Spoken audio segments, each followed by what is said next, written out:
இந்த வீடியோவில் என்ன பார்க்க போகிறோம்னா பட்டா சிட்டா வந்து எப்படி ஆன்லைனில் டவுன்லோட் பண்ணுறது அப்படின்னு பார்க்கலாம். கூகுளில் போய் eservices.tn.gov.in அப்படின்னு சொல்லி டைப் பண்ணி என்டர் பண்ணிங்கன்னா உங்கள் சர்ச் லிஸ்ட்டில் வந்து டாப்பில் சர்வீசஸ் ஆஃப் லேண்ட் ரெக்கார்ட்னு சொல்லி ஒரு ஆப்ஷன் வந்திருக்கும்.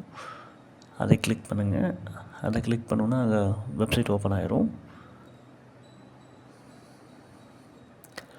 வெப்சைட் ஓப்பன் ஆகிடுச்சு. இதில் வந்து ரைட் டாப்பில் பார்த்தீங்கன்னா உங்கள் லாங்குவேஜ் சூஸ் பண்ணிக்கலாம். இங்கிலீஷ் தமிழ் சூஸ் பண்ணிக்கலாம். நான் இங்கிலீஷ் சூஸ் பண்ணி கீழே ஸ்க்ரோல் பண்ணுறேன். ஸ்க்ரோல் பண்ணோன்னா ஃபஸ்ட் ஆப்ஷன் பார்த்தீங்கன்னா அப்ளை ஆன்லைன் பட்டா ட்ரான்ஸ்ஃபர்னு ஒரு ஆப்ஷன் இருக்கும். அடுத்தது வியூ பட்டா சிட்டான்னு ஒரு ஆப்ஷன் இருக்கும். அதை கிளிக் பண்ணுங்கள். அதை கிளிக் பண்ண உள்ளே போனீங்கன்னா உங்களோட டிஸ்ட்ரிக், நீங்கள் பட்டா பார்க்கணுன்னு நினைக்கிற இடத்தோட வந்து டிஸ்ட்ரிக், தாலுக், கிராமம், அப்புறம் வந்து பட்டா 2 வகையாக பார்க்க முடியும்.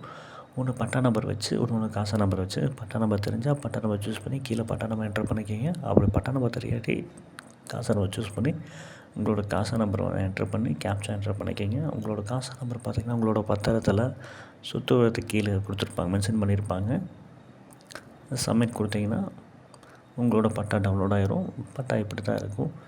மேலே டாப்பில் பார்த்திங்கன்னா இந்த மாவட்டம், வட்டம், கிராமம், பட்டா எண்ணெல்லாம் கொடுத்துருப்பாங்க. அது கீழே உரிமையாளர் பெயர் இருக்கும். ரைட் சைடு இருக்கிறதுலாம் ஒரு உரிமையாளர் பெயர். லெஃப்ட் சைடில் இருக்கிற பார்த்திங்கன்னா அவங்களோட தந்தை பெயராக இருக்கும், இல்லை கணவர் பெயராக இருக்கலாம். அப்படியே ஸ்க்ரோல் பண்ணி கீழே வந்தீங்கன்னா பார்கோடுக்கு மேலே இருக்கிறதா வந்து சிட்டா. சிட்டாங்கிறது வந்து நம்மளோட நிலம் வந்து எந்த வகையான நிலம் அப்படின்னு சொல்கிறதான் சிட்டா. இதில் புலா நம்பர், ஒரு பிரிவு நம்பர், புன்சை, நன்சைன்னு கொடுத்துருக்காங்க. நம்மளுக்கு இடம் வந்து புன்சை. அதில் பார்த்திங்கன்னா எவ்வளோ பரப்பு, அதாவது எவ்வளோ ஏரியான்னு சொல்லி கொடுத்துருப்பாங்க. அது தீர்வைங்கிற வந்து வரி வசூல் பண்ணுறதுக்கு. அது இப்போ வந்து நடைமுறையில் இல்லை. லாஸ்ட்டாக பார்த்திங்கன்னா குறிப்பிட